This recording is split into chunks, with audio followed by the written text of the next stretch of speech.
Serene Auvray had rehearsed this moment 47 times. She'd practiced in the mirror. She'd practiced in the corridor. She'd practiced whispering the words to her own reflection in the back of a spoon, because the mirror in her chambers had cracked 3 weeks ago, and no one had come to replace it. No one ever came. That was the point. She stood now in the great hall of Arendelle, the dissolution papers rolled tight in her fist, and every line she'd rehearsed evaporated like mist off a river. Because King Theron Valdris was looking at her. Not through her. Not past her. Not at the space 2 inches above her left shoulder, the way he had for the entirety of their 11-month marriage. He was looking at her. Directly. Fully. And something in his expression was cracking open in a way she had never seen before. The great hall was vast and cold and built to make people feel small. It succeeded. Banners bearing the Valdris crest, a silver wolf mid-howl against a black field, hung from iron beams 40 feet overhead. Stone columns rose like the ribs of some ancient beast, and the light that filtered through the stained glass fell in colored shards across the floor. Beautiful and indifferent in a way that perfectly captured this castle. 12 council members sat along a curved stone table, their discussions stuttering to silence one by one as they registered the herbalist queen standing uninvited in the doorway. She wasn't supposed to be here. Queens didn't interrupt council sessions. Then again, queens were supposed to be visible enough to have rules to break. Serene walked forward. Her boots echoed against the flagstones. Each step felt like it belonged to someone braver than her, someone who hadn't spent nearly a year haunting the edges of her own marriage like a ghost with a title. She could feel every eye in the room tracking her, could feel the weight of their judgment settling on her shoulders like stones dropped one by one. She reached the table, set the papers down in front of him. "I'm requesting a formal dissolution of our union," she said. Her voice didn't shake. She was proud of that. Theron didn't move. His dark eyes dropped to the papers, then lifted back to her face. The hall had gone deathly quiet. She could hear the wind pushing against the stained glass behind him, could hear the creak of leather as Dristan, his beta, shifted uncomfortably in his chair to the king's right. "You heard me," Serene added, because the silence was unbearable. Still nothing. Then his nostrils flared. It was subtle. A slight widening, a fractional inhale that lasted a beat too long. His pupils blew wide, the dark swallowing the gray until his eyes were nearly black. The color drained from his face so fast that for one absurd second, Serene thought he might faint. The Alpha King of Arendelle. Faint. His chair scraped back. He stood, and the sheer height of him hit her the way it always did. A wall of a man, broad and towering, and built like the wars that had made him. But his hands were trembling. She had never seen his hands tremble. "Everyone out," he said. The words were low, raw, stripped of every layer of authority she'd ever heard him wield. This wasn't a command. It was desperation wearing the shape of one. No one moved. Now. The word cracked like a whip. Chairs scraped. Robes rustled. 12 council members filed out with the hurried compliance of men who'd learned not to test that tone. Dristan lingered at the door, his gaze flicking between the king and Serene, before Theron's glare sent him through it. The heavy oak doors closed with a sound like a coffin lid. They were alone. Serene's pulse roared in her ears. This wasn't how it was supposed to go. He was supposed to glance at the papers, nod once, and let her leave. He wasn't supposed to look like the ground had just opened beneath his feet. "Sign them," she whispered. Theron moved around the table, not toward the papers, toward her. Each step was measured, deliberate, like he was approaching something that might bolt. She held her ground, but her heart was slamming so hard against her ribs she could feel it in her teeth. He stopped 2 feet away, close enough that his scent hit her, cedar and iron and something darker beneath it that she'd never been close enough to identify. His hand rose slowly, hovered in the air between them, and then drifted downward. Not toward her hand. Not toward the papers. toward her stomach. He didn't touch her. His palm hung there, trembling, an inch from the fabric of her dress, and the look on his face was something she couldn't name. Terror, reverence, a grief so sharp it looked like it was carving him open from the inside. "You can't leave," he said. His voice was barely a whisper. "Not now." Seren stared at him. "Why?" His eyes lifted to hers, and for the first time in their entire marriage, she saw fear. "Because you're carrying my heir." The ground tilted beneath her feet. "That's not possible," she breathed. But his hand was still hovering over her stomach, and his face was still breaking apart, and somewhere deep in her chest, in a place she didn't have a name for, something stirred. Something that already knew he was right. 11 months earlier, Seren had arrived at Arindale in a borrowed dress with exactly one trunk to her name. The Avre pack had been dying for years, tucked into the frost-bitten edge of the Grey March borderlands. They were too small to defend themselves, and too proud to beg. When the Valdris crown offered a treaty sealed by marriage, Seren's father hadn't hesitated. "You'll be queen," he'd told her, as though that was supposed to mean something to a girl who'd grown up mending fishing nets and mixing salves from wild herbs she gathered in the hills. "I'll be currency," Seren had replied. Her father hadn't argued. The wedding had been efficient. That was the kindest word she could find for it. A ceremony in the great hall, attended by nobles who looked at her the way one looks at a stray animal someone has inexplicably brought indoors. Theron had spoken his vows in a low, clipped tone, his gaze fixed somewhere over her head. He'd placed the bonding ring on her finger with the mechanical precision of a man completing a task on his schedule. When the officiant had said he could kiss his bride, Theron had leaned down and pressed his lips to her forehead. Her forehead. Not her mouth. Not her cheek. Her forehead, like she was a child being put to bed. That single gesture had told her everything she needed to know about her marriage. The first week, she'd tried. She dressed carefully each morning, appeared at meals, smiled at courtiers who didn't smile back. She'd gone to the king's study one evening with a pot of tea she'd brewed herself, chamomile and honey, and found the door locked. A guard informed her that His Majesty was not to be disturbed. The second week, she tried harder. She requested a meeting through Drystan, his beta, and was granted 15 minutes between a border patrol briefing and a trade negotiation. Theron had listened to her stumbling attempt at conversation with the distracted patience of a man enduring a mild inconvenience. When she'd asked if there was anything she could do, any role she could fill, any purpose she could serve in his court, he'd said, "You have everything you need. Is that not sufficient?" Not once had he called her by name. By the third week, she'd stopped trying. The months that followed taught Seren a particular kind of loneliness, the kind that lived in beautiful rooms. Her chambers were large and well-furnished. Her meals arrived on time. Servants addressed her as "Your Majesty" with practiced blankness, the way one addresses a portrait hanging on a wall. She was fed, housed, titled, and absolutely invisible. Theron was a ghost she shared a castle with. She saw him at formal dinners where he sat at the head of the table and she sat 7 seats away. She saw him crossing the courtyard with his war council, his stride long and purposeful, his face set in the expression of a man who carried the weight of an entire kingdom on his shoulders and intended to carry it alone. He never looked her way.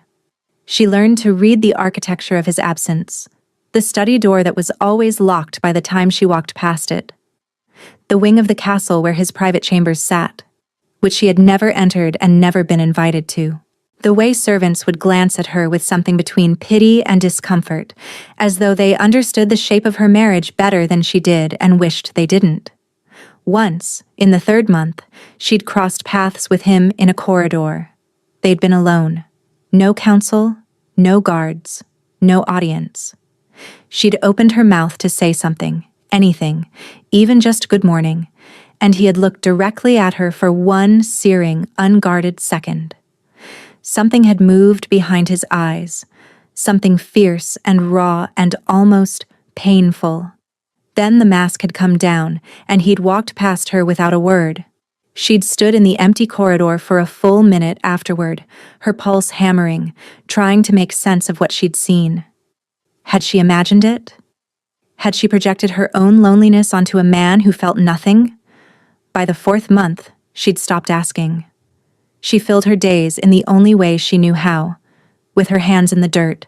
The castle's herb garden had been neglected for years, a tangled mess of dead stems and invasive weeds choking out anything useful. Seren claimed it without asking permission. No one objected. No one noticed. She spent her mornings on her knees in the soil, coaxing life back into beds of lavender and feverfew and wild sage. She spent her afternoons in the infirmary, where the court physician, a sharp-tongued woman named Irina, had taken one look at Seren's herb-stained hands and said, "Well, at least someone in this castle is useful." Irina became her only real companion. The older woman had a talent for brutal honesty delivered with surgical calm, and she didn't treat Seren like a decoration. "He's not cruel, you know," Irina said one afternoon, watching Seren grind dried valerian root with more force than was strictly necessary. "I didn't say he was." "You're thinking it." Seren set the mortar down. "I'm thinking I could disappear tomorrow and it would take him a week to notice, if he noticed at all." Irina was quiet for a moment. "There are different kinds of cruelty," she said. "Neglect is one of them." The truth settled over Seren like a cold cloth. She was not mistreated. She was not abused. She was simply irrelevant. And irrelevance, she discovered, was its own slow poison. The decision to leave crystallized on a Tuesday. Nothing dramatic happened. No final straw, no confrontation, no revelation. She simply woke up, looked at the ceiling of her beautiful, empty chamber and thought, "I cannot do this for the rest of my life." She'd spent the next 2 weeks quietly drafting dissolution papers. The law was clear. A bonded union without a completed mating bite could be formally dissolved by petition of either party. Their marriage was legal, but unconsummated. No bite had been exchanged. No bond had been formed. She was, in the eyes of shifter law, a wife in name only, which meant she could leave. She told Irina on the morning she planned to deliver the papers. "You're certain?" Irina asked, her expression unreadable. "I'm certain I can't stay." Irina studied her for a long moment, then nodded once. "Then do it cleanly. Don't give him room to negotiate." Seren had taken a breath, picked up the papers, and walked to the great hall. She hadn't expected him to look at her like that. She hadn't expected him to stand so fast the chair scraped stone. She hadn't expected the raw, splintering terror in his eyes when his hand hovered over her stomach. And she certainly hadn't expected the words that followed. "Because you're carrying my heir." Standing alone in the great hall after the doors had closed, after the council had fled, after the air had gone thick with something she couldn't name, Seren pressed her hand flat against her own stomach and felt nothing. No flutter, no warmth, no mystical awareness. "You're lying," she said. Theron's jaw tightened. "I have never lied to you." "You've never spoken to me," she shot back. And the words came out sharper than she intended, edged with 11 months of silence. "You don't get to start now with something like this." His hand dropped to his side. The trembling had stopped, replaced by something rigid and controlled, the mask sliding back into place. But his eyes hadn't caught up with the rest of him. They were still wide, still fractured, still looking at her like she'd just pulled the ground out from under his feet. "Drystan," he called. The doors opened instantly, which meant the beta had been listening. "Summon Irina," Theron said, not breaking eye contact with Seren. "Now." Seren's stomach dropped. "Why?" "Because you don't believe me," he said quietly. "And you need to." Irina arrived in under 10 minutes, which meant she'd been expecting the summons. The look she gave Seren when she entered the great hall was careful, measured, and entirely too knowing. "Sit down," Irina said, not to the king. To Seren. I'm fine standing. You won't be in a moment, sit. Seren sat. Not because she was obedient, but because her legs had been threatening to give out for the last 10 minutes, and pride could only carry a person so far. Irina knelt beside her, took her wrist, and closed her eyes. Her fingers pressed against the pulse point, steady and sure, and for a long, horrible moment, the only sound in the great hall was the wind against the windows and Seren's own breathing. Then Irina opened her eyes. 6 weeks, she said, her voice neutral. Perhaps 7. The floor tilted. Seren gripped the edge of the chair.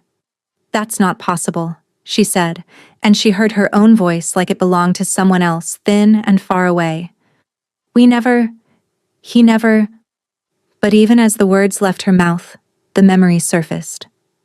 One single night, roughly 8 weeks ago, when a storm had knocked out the power to the east wing, and she'd gone to check that the herb stores hadn't flooded. She'd found Theron in the corridor outside the storeroom, soaked, his eyes wild, his breathing ragged. Something had been wrong with him, deeply wrong, and he'd looked at her like he was drowning and she was the only solid thing left in the world. She'd reached for him. He'd pulled her in. It had happened fast, urgent, and overwhelming. In the storeroom, his hands shaking, her breath caught in her throat, both of them acting on something primal that bypassed thought entirely. He'd whispered her name against her hair. Her name. The only time he'd ever said it. Afterward, he'd pulled away like he'd been burned. He'd left without a word, and by morning, it was as though it had never happened. He didn't look at her, didn't reference it. The silence that followed was so complete that Seren had genuinely wondered if she'd dreamed it. She hadn't dreamed it. The memory hit her with physical force, and she gripped the armrest of the chair to keep from swaying. She could still feel how tightly he'd held her, could still hear the sound he'd made when he pressed his forehead against hers, like a man surfacing from deep water. Could still remember the way his hands had cupped her face afterward, trembling, his eyes wide and horrified, as though he'd just done something unforgivable. And then, he was gone. Down the corridor, away from her, and the cold rushed in to fill the space where his body had been. She'd waited 3 days for him to say something, to acknowledge what had happened, to look at her across the dining hall with even a flicker of recognition. Nothing. The silence had been so absolute, so deliberate, that Seren had eventually convinced herself she'd imagined the entire encounter.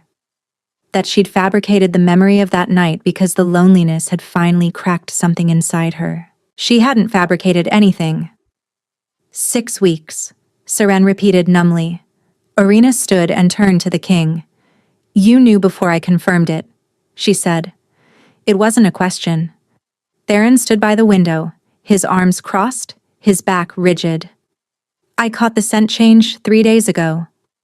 3 days. The number landed like a slap. He'd known for 3 days that she was carrying his child, and he'd said nothing. Done nothing. Let her walk into the great hall with dissolution papers in her hand while he sat there knowing. 3 days, Seren said, and now her voice wasn't thin anymore. It was sharp, edged, building towards something hot. You've known for 3 days and you didn't tell me? I was going to. When? She stood, the chair scraping back. When were you going to tell me? Before or after I spent another month wondering why my husband can't stand to be in the same room as me?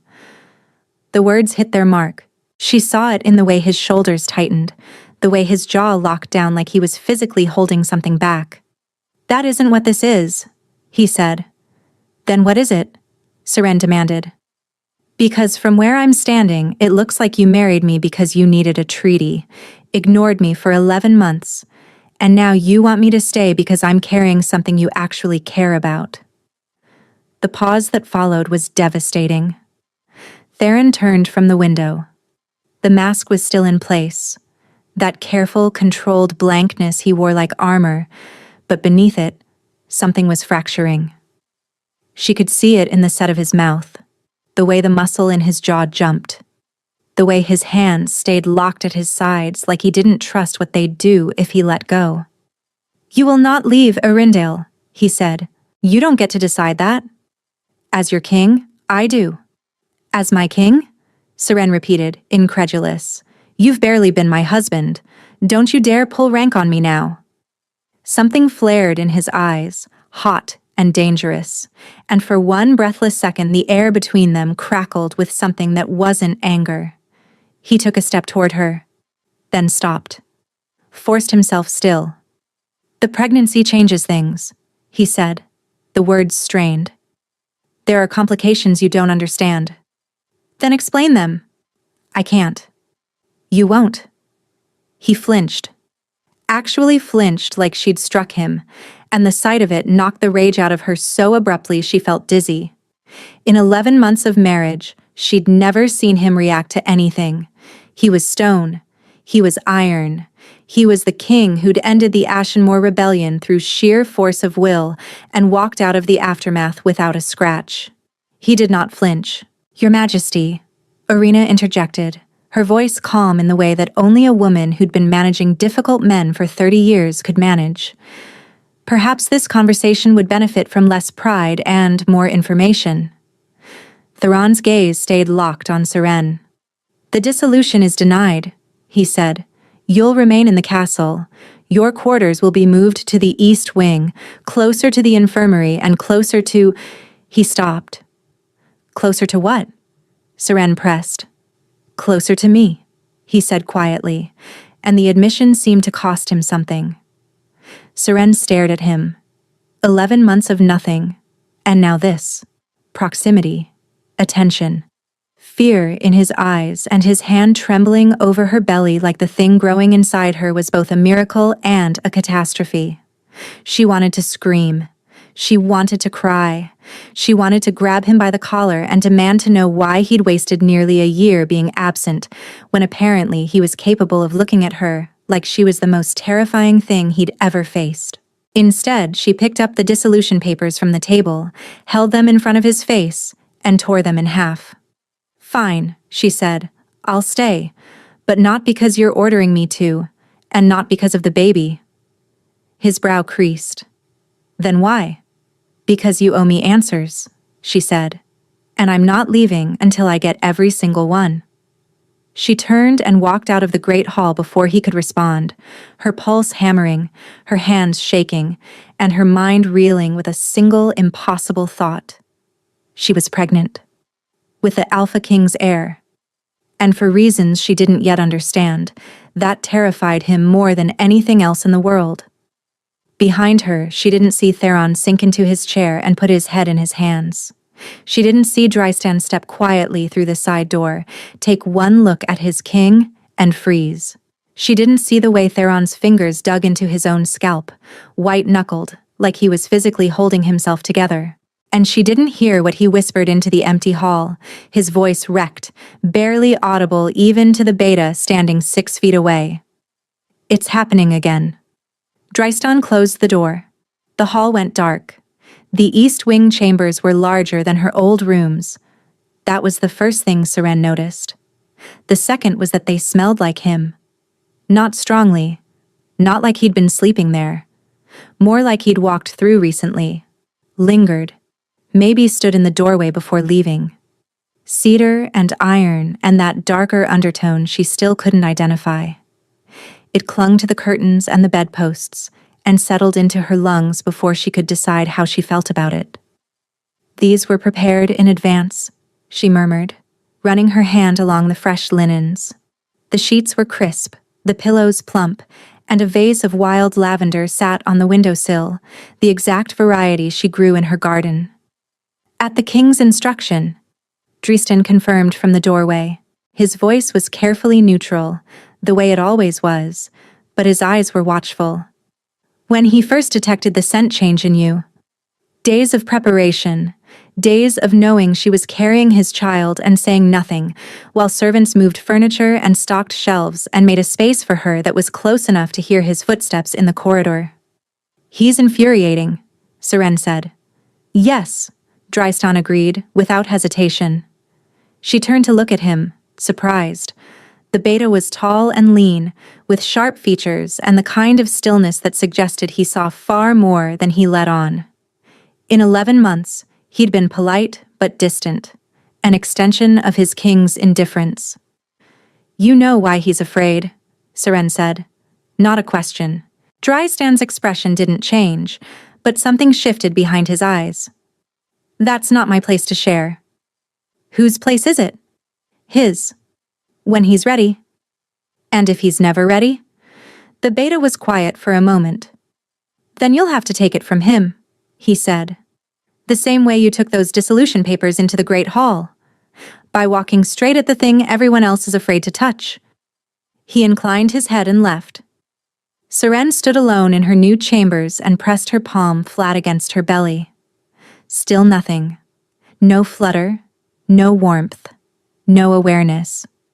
She was 6 weeks pregnant with the Alpha King's heir, and the only evidence was a healer's word and the look of absolute devastation on a man's face. She didn't see Theron that evening, or the next morning, or the one after that. What she saw instead were the traces of him. A fire that had been freshly stoked before she arrived each night, the logs arranged with a precision that suggested it hadn't been left to servants. A stack of books that appeared on her bedside table, titles on herbal medicine and advanced botany, subjects she'd mentioned to Irina months ago in conversations she'd assumed no one else was listening to. A woolen blanket draped over the foot of her bed, far thicker and finer than anything in the servant stores, with the faint scent of cedar woven into its fibers. He was orbiting her, not approaching, not speaking, not appearing in any doorway she could confront, but circling at a distance, leaving evidence of his attention like a wolf marking the borders of a territory he couldn't bring himself to enter. The herb garden was the most telling. She'd gone out one morning to find that someone had repaired the broken trellis she'd been meaning to fix for weeks. The posts were sunk deep and level, the crossbars sanded smooth, the work too precise, and too strong to have been done by the garden staff. A guard she'd befriended told her, with the careful neutrality of a man who valued his position, that the king had been seen in the east courtyard before dawn. Before dawn, on his knees in her garden, fixing her trellis, while she slept 3 floors above him. It made her furious. It made her ache. She couldn't decide which feeling was worse. "He's always been like this," Irina told her during a routine examination at the end of the first week. The healer pressed gentle fingers along Seren's abdomen, checking for things Seren didn't understand. "Presence without proximity. It's his particular talent." "It's cowardice," Seren muttered. "Perhaps?" Irina withdrew her hands. "Or perhaps there's a reason he keeps his distance from the people he—" She stopped, considered her words, and redirected. "Everything looks healthy. The child is strong." Seren caught the redirect. "From the people he— What?" "You should rest more," Irina said, ignoring the question entirely. "And eat. You've lost weight you shouldn't have lost." That night, Seren lay in her new bed in her new chambers and stared at the ceiling. The fire crackled. The blanket that smelled like him was pulled up to her chin because the east wing was colder than her old rooms, and she was practical, not sentimental, and the scent meant nothing. She was almost asleep when she heard it. Footsteps in the corridor. Heavy, measured, unmistakable. They approached her door and stopped. Seren held her breath.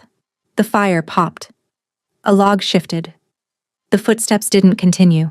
He was standing on the other side of her door, close enough that she could hear the faint rhythm of his breathing if she held absolutely still. She wanted to get up, wanted to wrench the door open and demand the answers he owed her. But something in the quality of his breathing stopped her.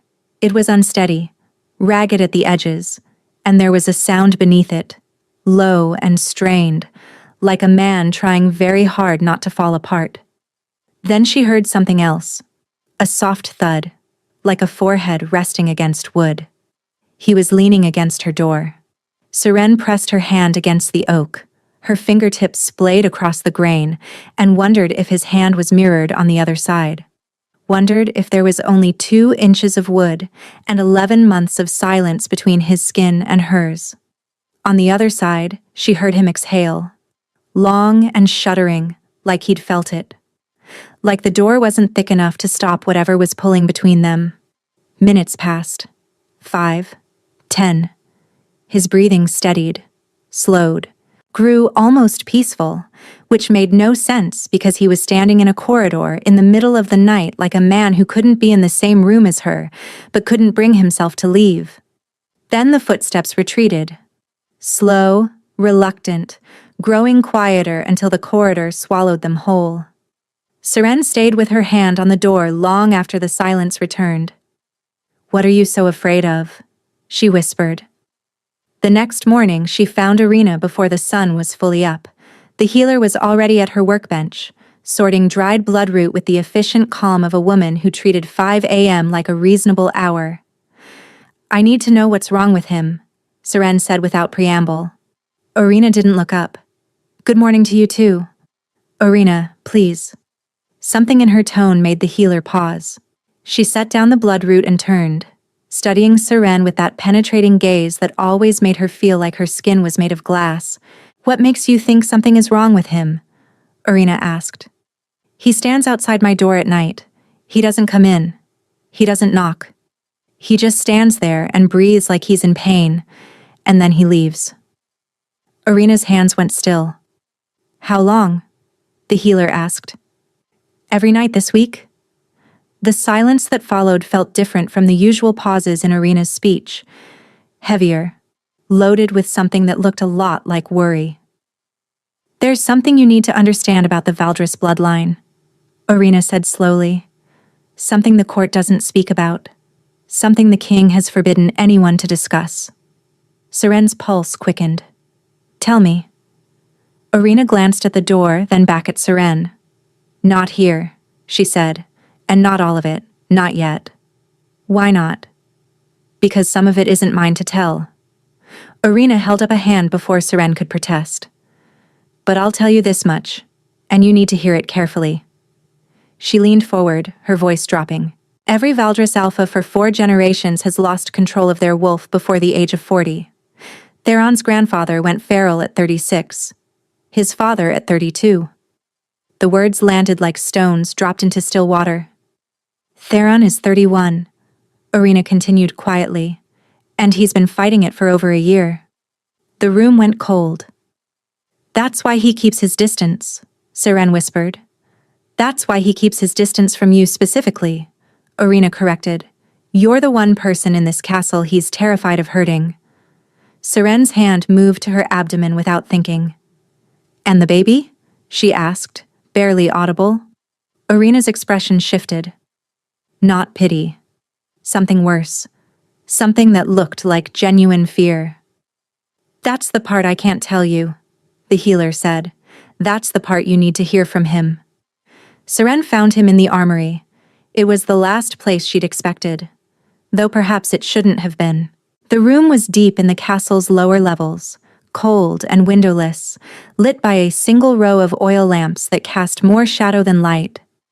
Weapons lined the walls, blades and polearms and things she didn't have names for.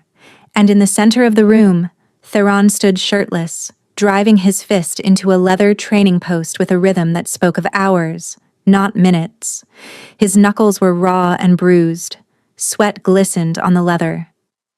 "We need to talk," Seren said from the doorway. He didn't stop.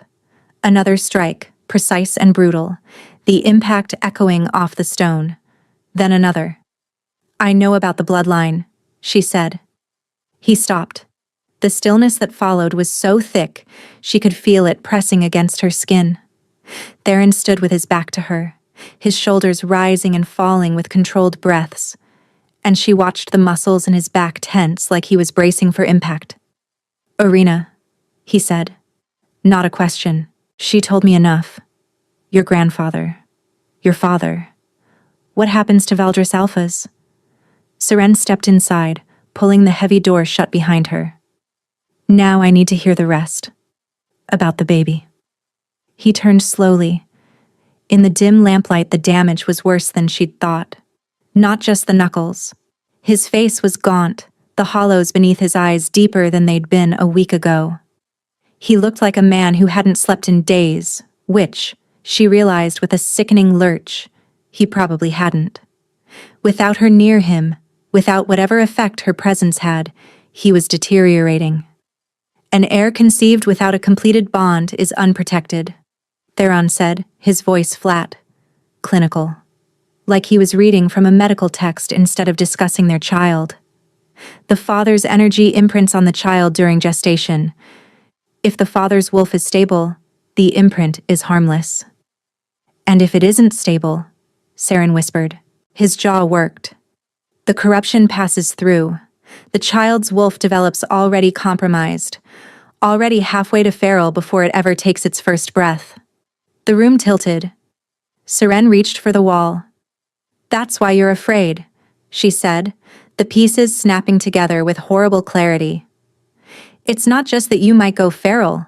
It's that you might take the baby with you. Something shattered behind his eyes. The clinical mask crumbled, and what was beneath it was so raw, so exposed, that Saren felt her own chest crack in response. My father held me when I was born, Theron said quietly. He loved me. He was a good man. He taught me to ride. He taught me to fight. He used to sit with me in the evenings and tell me stories about the old kings, about honor and sacrifice, and what it meant to protect the people who depended on you. His voice fractured. And the day he went feral, he looked at me and didn't recognize his own son. He looked at me the way he looked at enemies. I called his name, and nothing came back. Nothing. Just teeth and rage and a sound no human throat should make. He paused, his breathing ragged. I put him down, Saren. I was 23 years old, and I had to end my own father because the thing wearing his body was trying to destroy everyone in the throne room. My mother had already died of grief 6 months earlier, waiting for the same thing she'd always known was coming. And I stood over him and made myself a promise. What promise? Saren whispered. That I would never do that to someone I loved. That I would never let anyone get close enough to have to watch it happen. And that when my time came, I would handle it alone. The words hung in the air between them. Heavy. Irreversible. And now you think you'll become him, Saren said softly. I know I will. He said it with the certainty of a man stating the color of the sky. It's not a question of if, it's when. Every Valdris Alpha falls, every single one. Saren crossed the room. She stopped directly in front of him, near enough to feel the heat radiating off his skin, near enough to see the pulse hammering in his throat.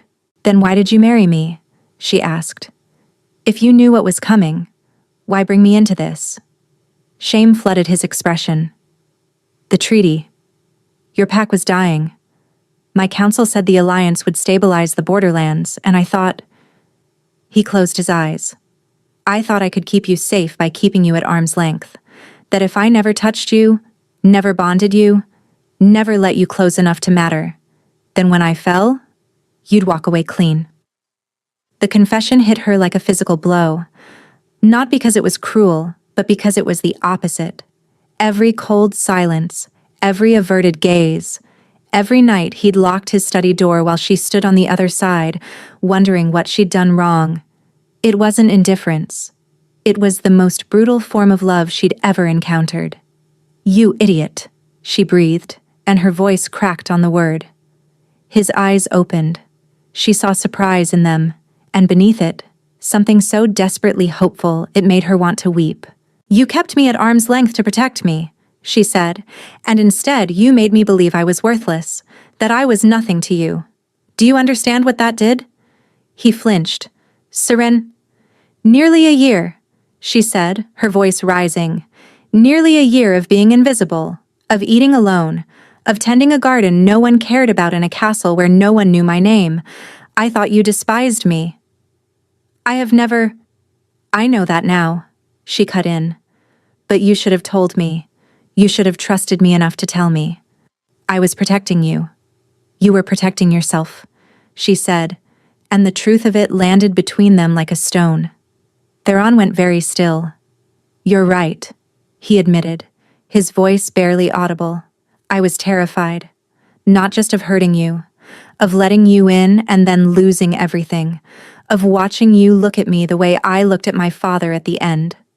Seren reached up and pressed her palm against his cheek. He leaned into her touch so immediately, so instinctively, that it stole her breath. His eyes closed and a sound escaped him, low and broken and full of so much need it made her heart ache. The night in the storeroom, she said softly. That wasn't an accident, was it? His hand came up to cover hers. My wolf broke through. It scented you and I couldn't. I tried to stay away. I tried every single day to stay away from you. And that night the storm came, and I could smell you in the corridor, and I just... He stopped. His breathing had changed, grown rough, uneven. His hand was trembling against hers again, and when his eyes opened, Seren's blood went cold. His irises were flickering. Gray to gold to gray again, like a light stuttering between two frequencies. The gold wasn't his. It was wilder, hungrier. Something ancient and barely contained pressing against the surface. Theron, she whispered. Step back, he gritted out. His hand dropped from hers. His whole body had gone rigid, every muscle locked down, and she could see the cords in his neck standing out like ropes. Seren, step back, now.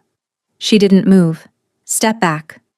The last word came out distorted, layered with a growl that vibrated through the stone floor beneath her feet. His canines were elongating, his spine curved, and she heard the terrible sound of bones shifting beneath skin.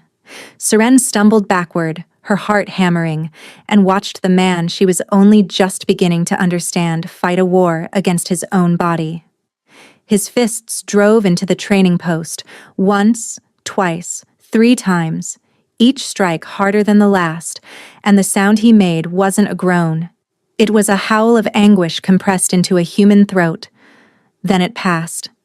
His shoulders dropped, his breathing steadied. When he lifted his head, his eyes were gray again, but he looked hollowed out, emptied. Now you see, he said, his voice wrecked. Theron. Take the child and leave Arendelle. The words came out mechanically, like he'd rehearsed them 1,000 times. Go back to Greymarch. Go anywhere. Just go before I become the thing that destroys you both. Seren stared at him. He turned his back to her, and the dismissal was absolute. She left the armory with her hands pressed against her belly, tears streaming down her face, and the devastating understanding that the man she'd married wasn't cold, wasn't cruel, wasn't indifferent. He was dying. And he was trying to die alone. Seren did not leave Arendelle. She went to Irina's workroom, sat down on the bench beside the herb stores, and refused to move until the healer told her everything. Everything, Seren repeated when Irina hesitated. No more half-truths. No more, that's not mine to tell. I just watched his eyes turn gold and his bones start to shift. I'm carrying his child, and he just ordered me to flee the kingdom. So you are going to sit down and tell me everything, or I swear on every herb in this room I will make your life extraordinarily difficult. Irina sat down. The feral degeneration is real, the healer began. Every Valdris Alpha in recorded history has succumbed. The wolf overtakes the man, and what remains is something that cannot be reasoned with, cannot be reached, cannot be stopped without lethal force. Is there a cure? There was never a cure, but there is a precedent. Irina paused, her fingers lacing together. 300 years ago, a Valdris Alpha named Corvan bonded with a woman from a borderland pack. Unremarkable bloodline, no title, no status. But after the bond was completed, the degeneration stopped. Corvan lived to 64. He died in his sleep with his mate beside him. Seren's breath caught. The bond stopped it? Not any bond. Her specifically. The records describe it as an anchoring effect. Certain wolves carry a stabilizing resonance in their pheromonal signature, something that counteracts the feral drift. It's extraordinarily rare. The word anchoring echoed in Seren's mind. She thought of the night in the storeroom, how Theron's wolf had broken through every wall he had built just to reach her. She thought of the nights he stood outside her door, and his breathing steadied. "You think I have it," Seren said. "This anchoring effect." Irina met her eyes. "I know you do. I've known since the week you arrived." The quiet that followed was absolute. "You knew," Seren repeated, and her voice was dangerously quiet. "You knew when I got here, and you didn't say anything. I couldn't be certain until I observed the effect directly. And I did, the night he came to the storeroom. His wolf breaking through wasn't loss of control, Seren.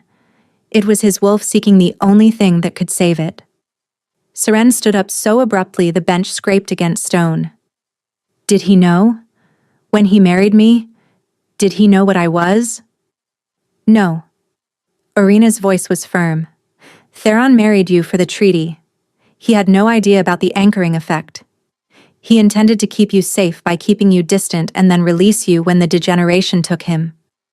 Then who arranged it? Someone put an Avri wolf in front of a Valdris Alpha. That doesn't happen by accident." Irina was quiet for a long moment. "His mother," she said finally. "Queen Iselda. Before she died, she asked me to find a match. Someone with the resonance. Someone who could save her son the way no one could save her husband." Irina's voice softened. "I found you when you were 17, Seren. I've been watching over your pack for years, waiting for the right time." The revelation should have been devastating.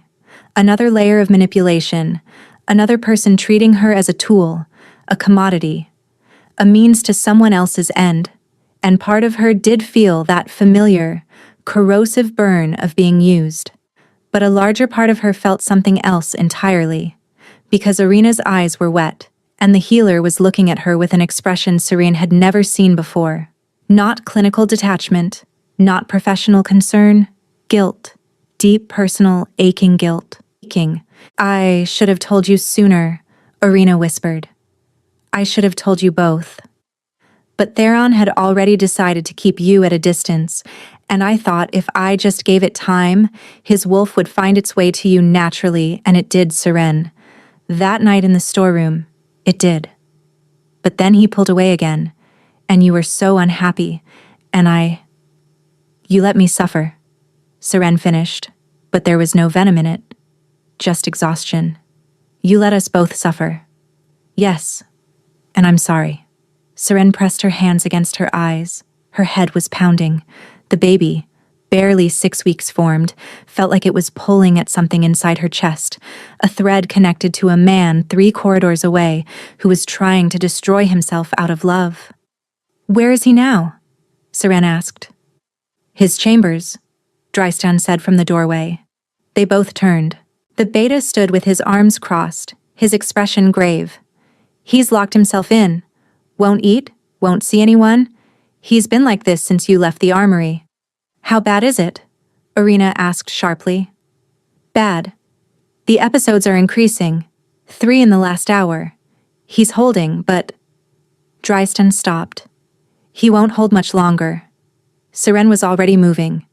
She pushed past Drystan into the corridor, her heart slamming against her ribs, the thread in her chest pulling taut.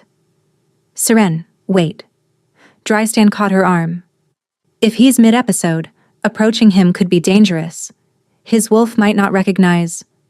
"His wolf broke through a year of self-imposed isolation to find me in a storeroom during a storm," Seren said.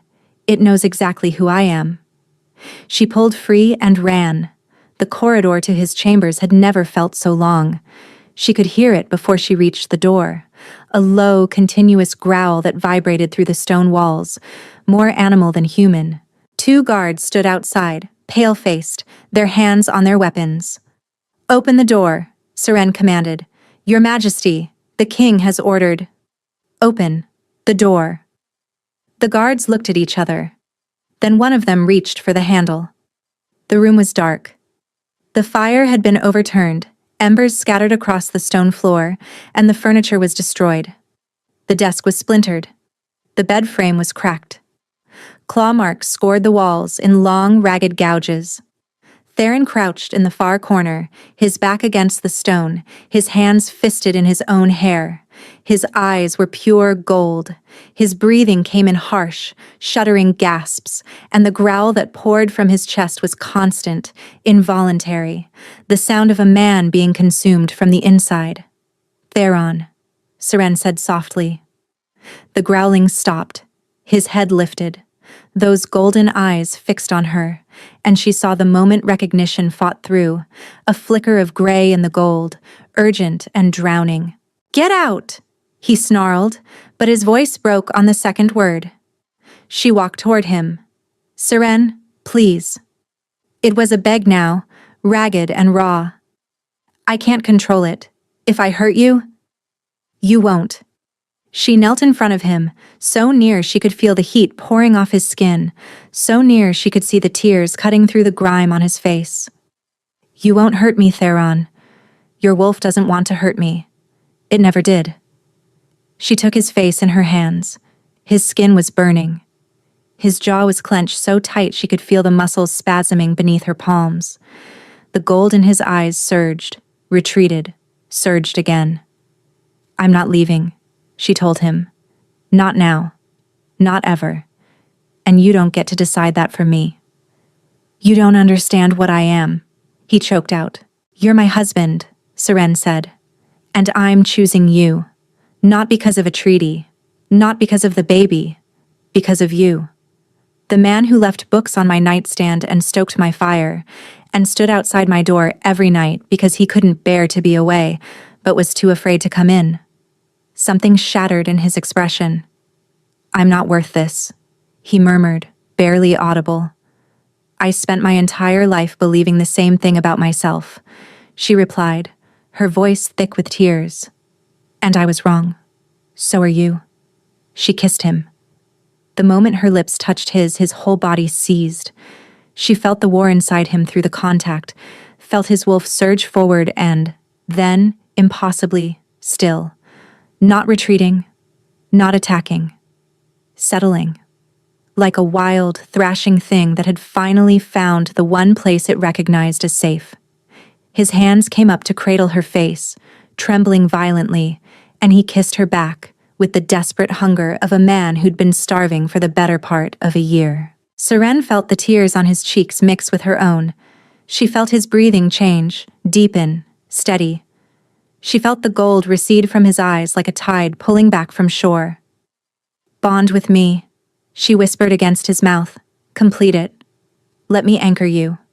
If I bond with you and still fall, then we fall together. That's what a bond means." He stared at her for one long, suspended moment. Then his mouth found the curve of her neck, and his teeth grazed the skin there.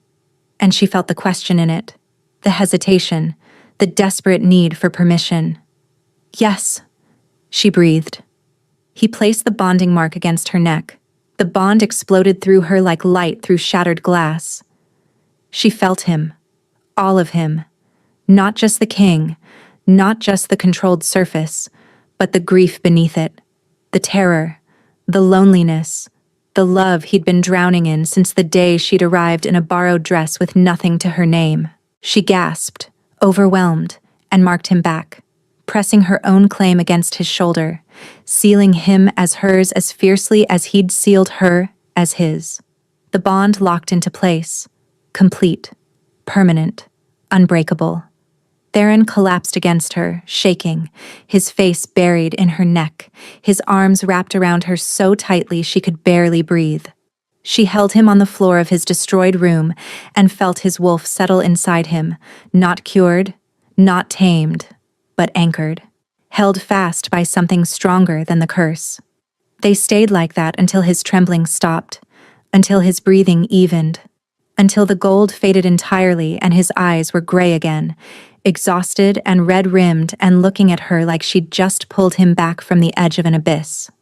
"I have you," Seren murmured, pressing her forehead to his. "I have you." He carried her to what remained of the bed, They curled together in the wreckage, his body wrapped around hers, her back against his chest, his hand spread protectively over her stomach where their child grew. For the first time in over a year, Theron Valdris slept, and Seren, her hand covering his, her body warm and safe and anchored against the man she'd come to this castle intending to leave, slept beside him. She woke in the dark to the sound of chains. Not real chains, not metal against stone. Something deeper. Something felt rather than heard, reverberating through the bond like a heartbeat made of iron.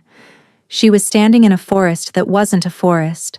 The trees were black and leafless, their branches twisted into shapes that hurt to look at.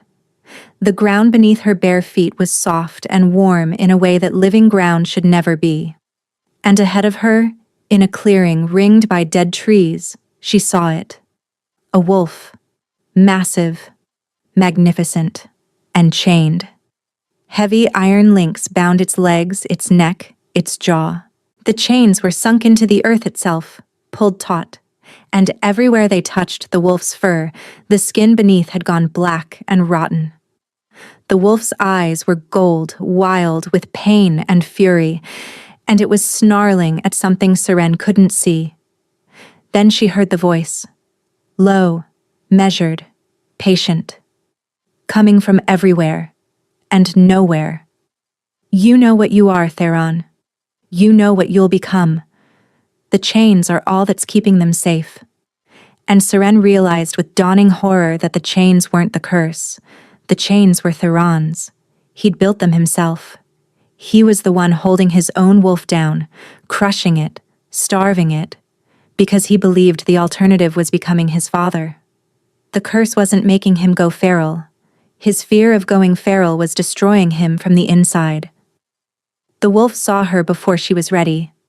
Its massive head swung toward her, nostrils flaring, and the snarl that had been directed at the darkness redirected itself at her with full, terrifying force. The chains rattled as it lunged, and Seren stumbled back, her bare feet sliding on the too warm ground. But then it stopped.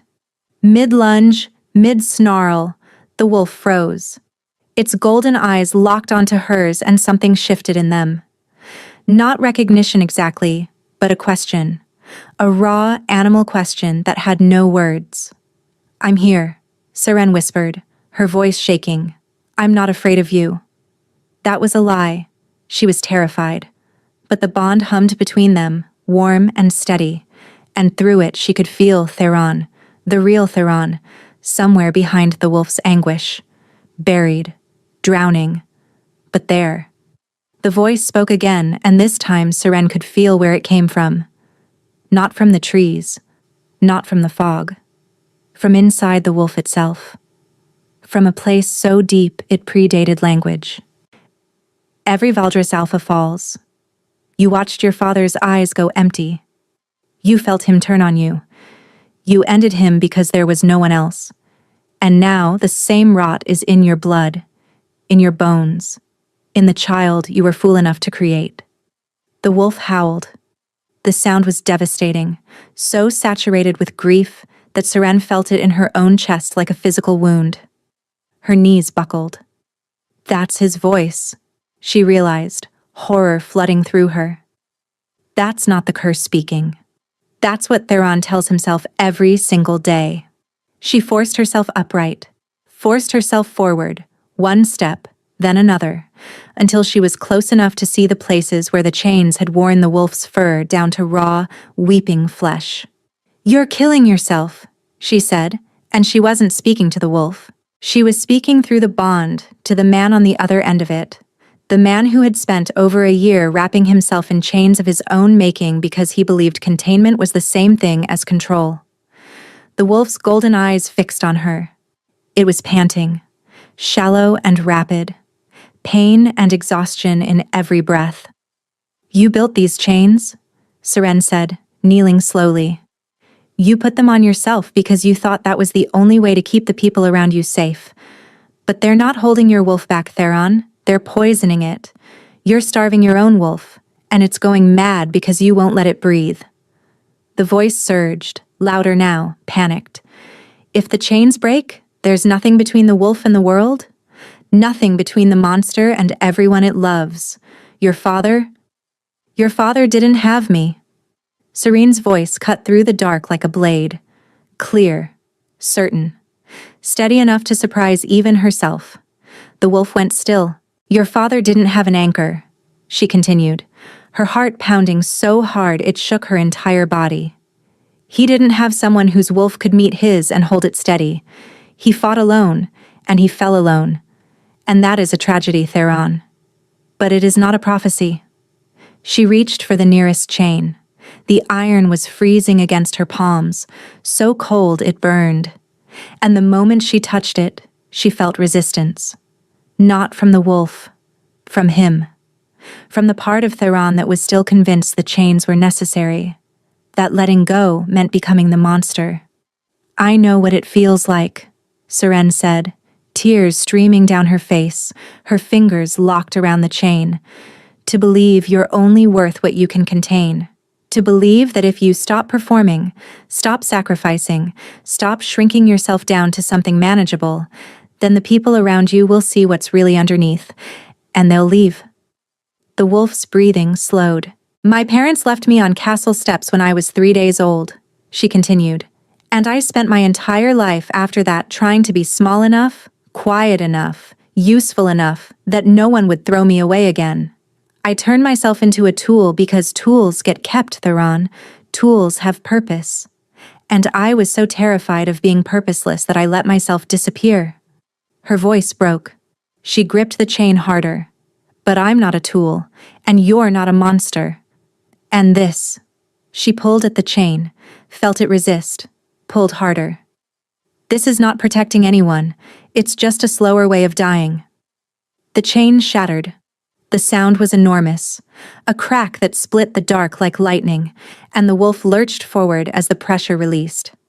Serene scrambled back, adrenaline flooding her veins, expecting the worst. The wolf didn't attack. It stood, trembling, its legs unsteady from months of being bound. The places where the chains had bitten into its body were still raw, still bleeding, but the blackened rot was fading. Slowly, painfully, healthy fur crept back over the wounds. Serene reached for the next chain. This one broke easier, then the next, then the next. With each chain that fell, the wolf grew steadier. Its breathing deepened. The wild, desperate gold of its eyes began to soften, not to gray, but to something warmer, richer, a gold that burned like autumn sunlight instead of fever. The last chain held the wolf's jaw shut.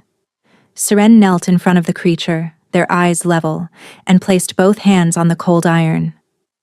You're allowed to speak, she whispered. You're allowed to want things.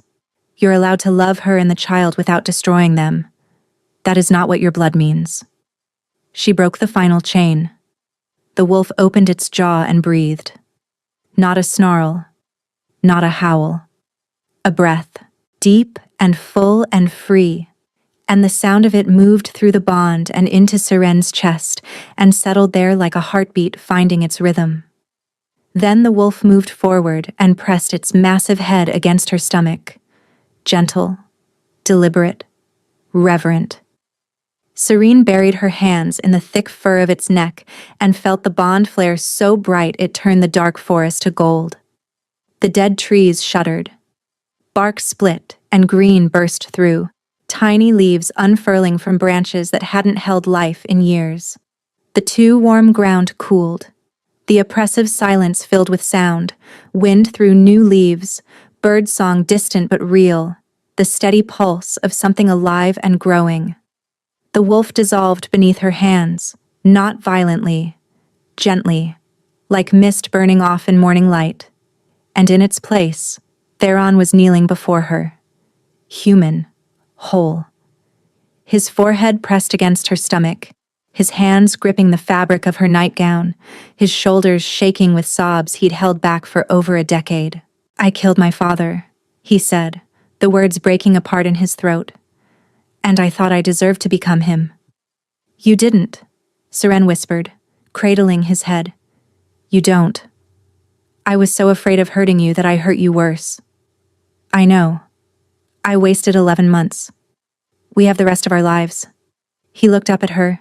His eyes were gray, clear, steady, unclouded gray, and behind them, through the bond, Seren could feel his wolf, calm and present and anchored. Not chained, not suppressed.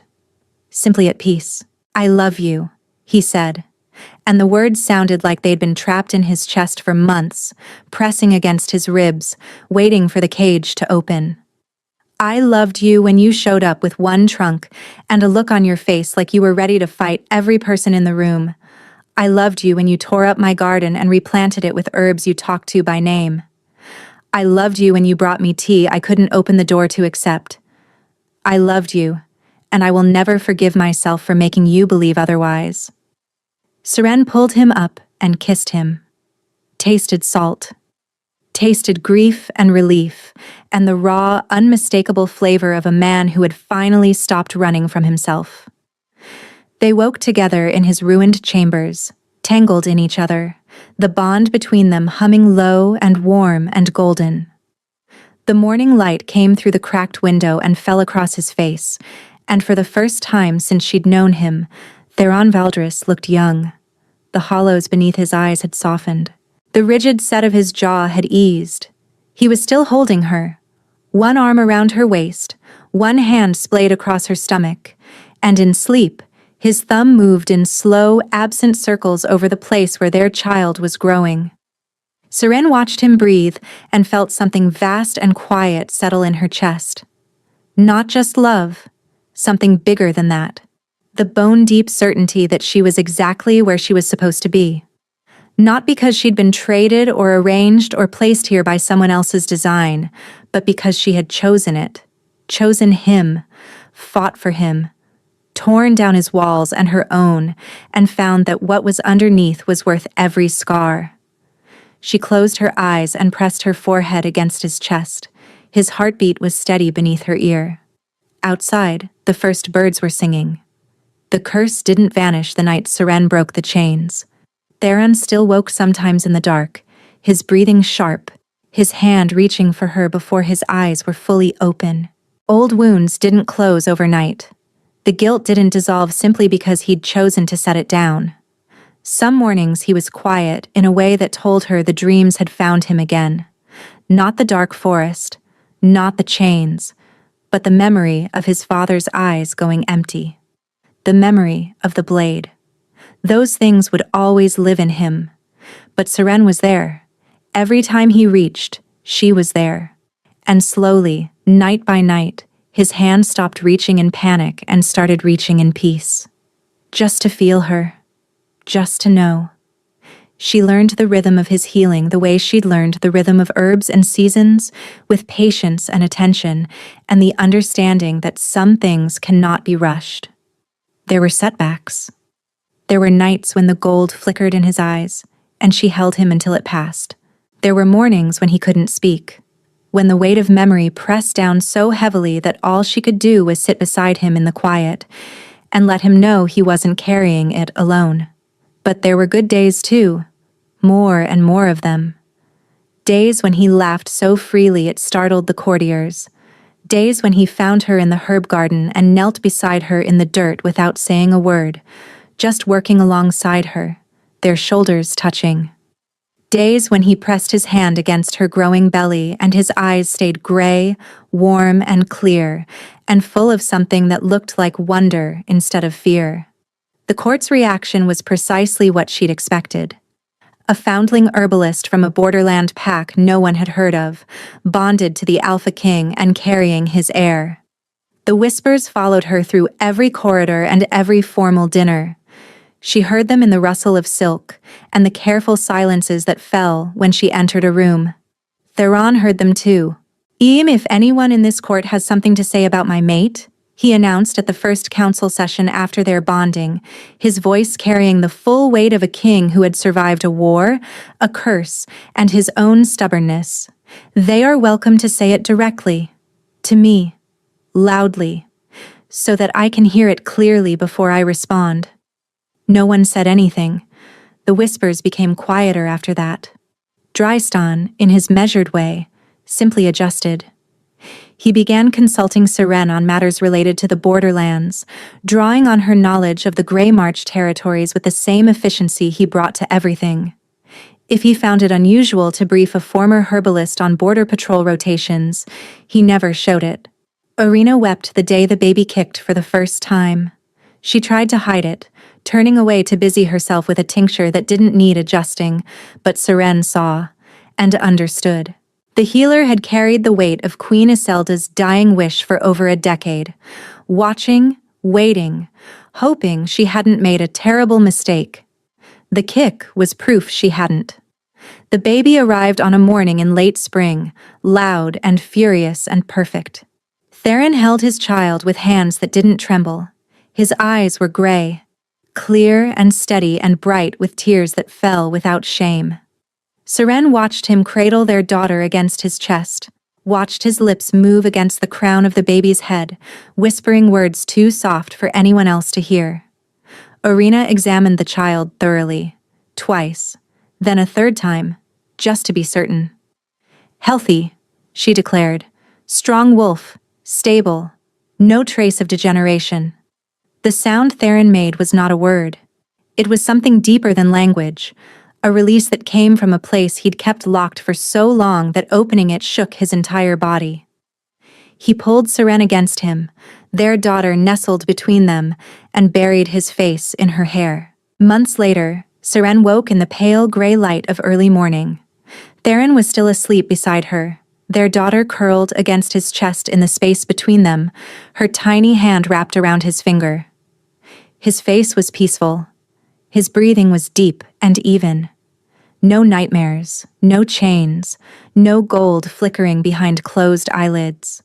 Seren watched them for a long moment, warmth blooming in her chest so vast it felt like it might overflow. Then she settled back against his shoulder, closed her eyes, and let the morning hold them.